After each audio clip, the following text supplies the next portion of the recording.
We'll try and hammer it home. So I'm here. This is the first Behind the Mic episode podcast. And I'm here with, I'm saying the legendary Elmer Tippe. Thanks for doing this. Yeah, well, thank you for asking. All right. So I know you were born in Eton, Saskatchewan. Mm-hmm. I didn't know that either. No. I wasn't old enough to recognize it, so. Okay. And what age did you move to here, to BC? BC was 13 years old. You were 13 years old? Yeah. You were born in 1933, Yeah. right? Okay. I know you had a fond of music growing up the whole time, right? Because of a grade 1 school teacher? Is that? Well, Is not that grade correct? 1, it was a elementary school teacher. It was her first year of teaching. I'll never forget her name. Her name was Elsie Pauli. I want the world to know that. And she was just a super lady. She was, you hear people in school systems today talk about they're going to drop music as a subject in school. Wrong thing. That's one of the greatest subjects there is. It's as important as arithmetic or science or anything, but it's because it's music is a feeling, and feeling is something you can't really teach, and the music could help bring it out in kids and naturally, and I think that's a grave mistake when they talk about dropping it as a subject in school. But you didn't do that. We didn't do that. She gave us the opportunity.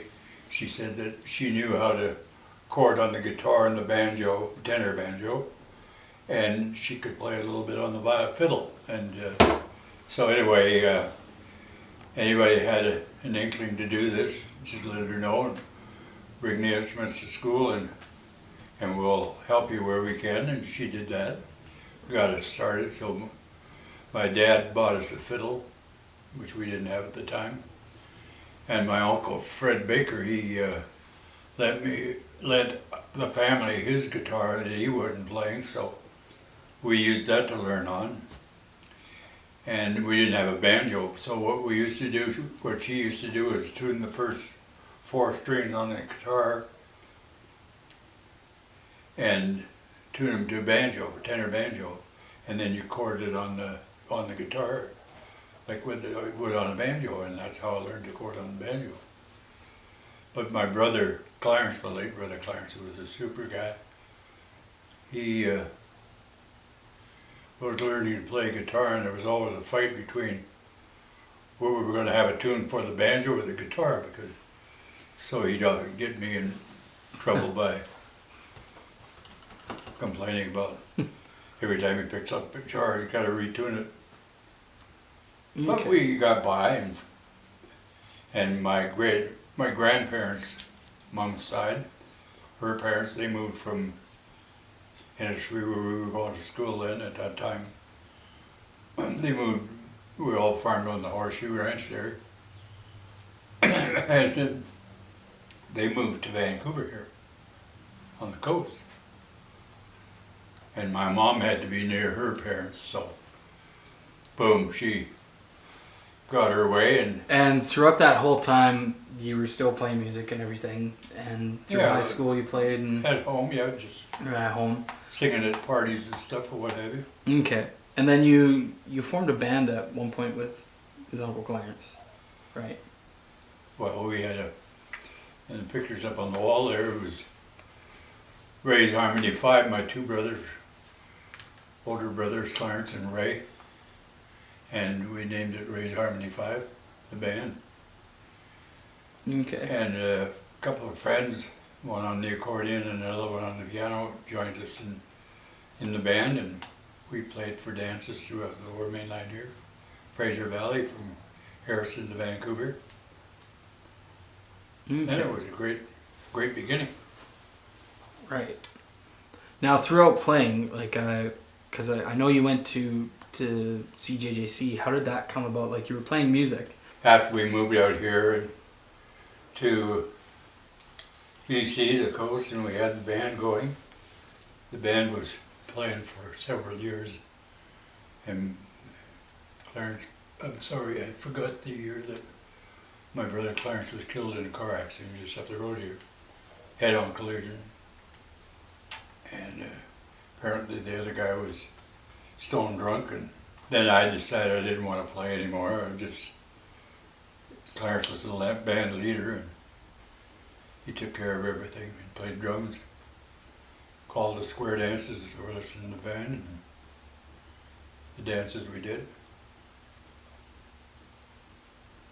Okay. So then I quit for a couple of years, and then an old friend in Hammond, he loved Western music, and of course I loved Western music, so we got it together, and he had a band at the time too, and so we did some jamming together at their place all the time.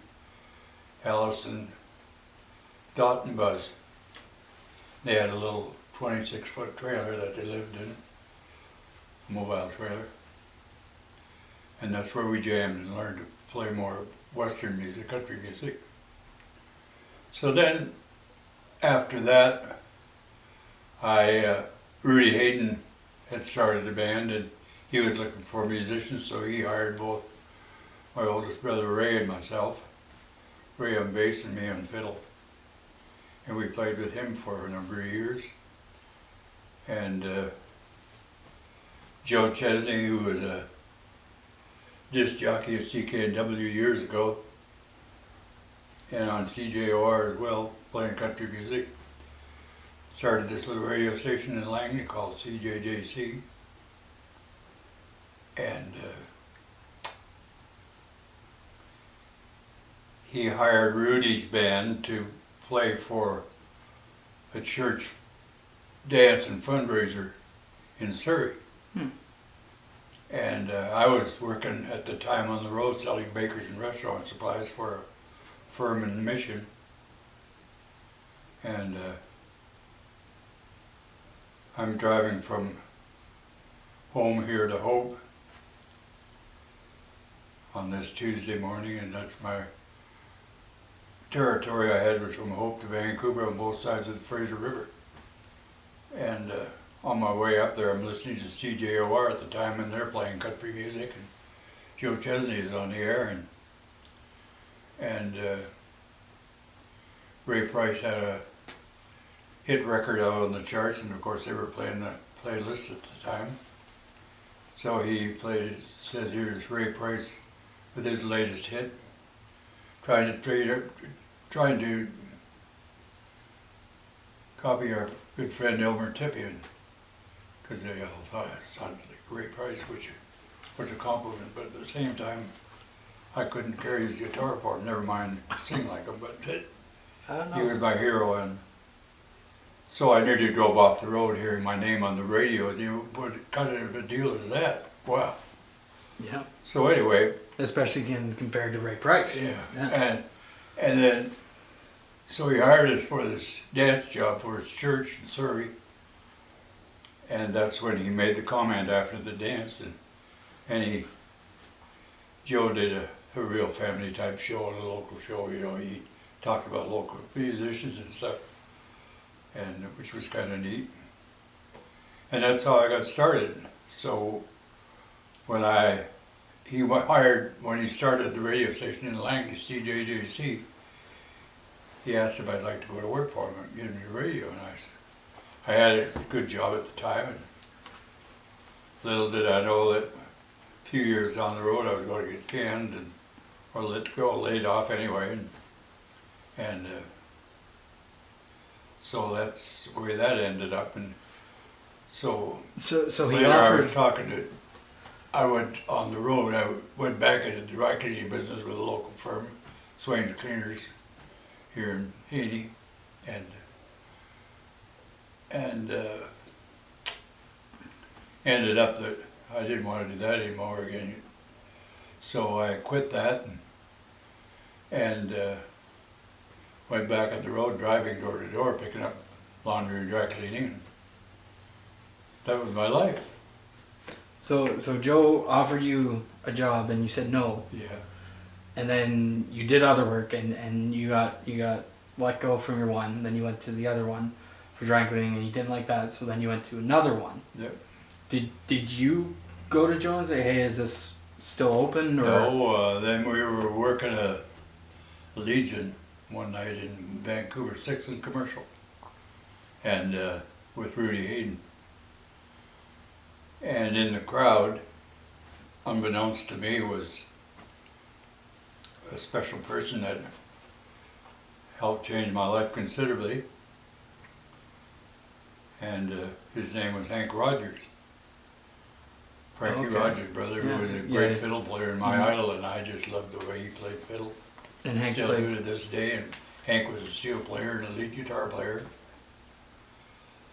And in your band, too. So in the intermission, he asked me to go over and sit, have a beer with him and his wife, and so I did. And so he asked me then if I'd be interested in that summer go back to Alberta and do the singing in their band. And they had a 3-piece band. So I asked Joe what he thought about the deal, and he said, well, he said, they're, as far as I'm concerned, I said, they're a pretty good family and pretty honest people.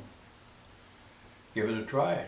And then he said, if it don't work out when you come back, he said, come see me, I'll give you a job, working in radio. Okay. So that was in 1966. It was a big year. I opened for Ray Price and Kamloops in May of that year. And and I'm working with the Cherokee Cowboys. Are you kidding me? Well, I was so nervous, I went to, my mouth dried up. I went to wet my lips while I was singing. Tongue hung up in the corner of my mouth. I couldn't move it because it was, my mouth was parched. It's a nerve thing. And anyway. Now, and you're known for singing Ray Price tunes as well. So that really made it tough. So I had to do things like squaws along the Yukon and did a couple of Jack Green songs, which is pretty close to Ray's stuff. But and didn't you didn't I think you mentioned to me before you did a song in Kamloops, or a version of a song in Kamloops that Ray ended up. no, it was yeah. Well, it was on that show. That's right. Yeah. And the title of the song is Too Late. And this was in May when we did this.